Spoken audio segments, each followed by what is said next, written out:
তুরস্কের president Recep Tayyip এরদোয়ানের প্রধান প্রতিদ্বন্দ্বী ইস্তাম্বুলের সাবেক মেয়র এক্রেম ইমামোগলুর বিরুদ্ধে আদালতে শুনানি শুরু হয়েছে।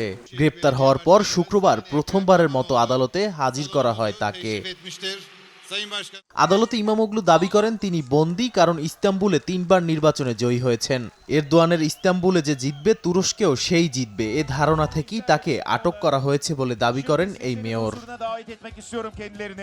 ইমামোগলুকে এদিন একটি ভিন্ন মামলায় বিশেষ আদালতে হাজির করা হয়। ব্রিটিশ সংবাদ মাধ্যম বিবিসির প্রতিবেদনে বলা হয়, এই মামলায় ইমামোগলুর বিরুদ্ধে ইস্তাম্বুলের প্রধান প্রসিকিউটর আকিন গুরলেকে ভয় দেখানোর অভিযোগ আনা হয়েছে।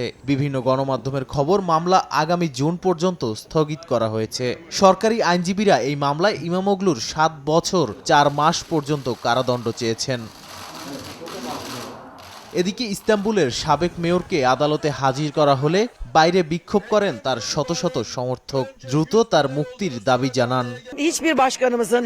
আমি মনে করি না আমাদের মেয়র, সাংবাদিক, ছাত্র কিংবা সাধারণ মানুষ কেউই এই অবৈধ বিচার ব্যবস্থার শিকার হওয়ার যোগ্য। যদি তুরস্কে ন্যায় বিচার, আইন এবং অধিকার বলে কিছু থাকে তবে এদের এখনই মুক্তি দেওয়া উচিত। আমরা অধিকার, আইন আর ন্যায় বিচার খুঁজছি। আমাদের মেয়র কারাগারে, অথচ তিনি কোনো অপরাধ করেননি। যারা সামান্য প্রতিবাদ করছে তারাও কারাগারে, এখন সবাই ভেতরে। তাই আমরা সবাই বাইরে, আমরা ন্যায় বিচার চাই।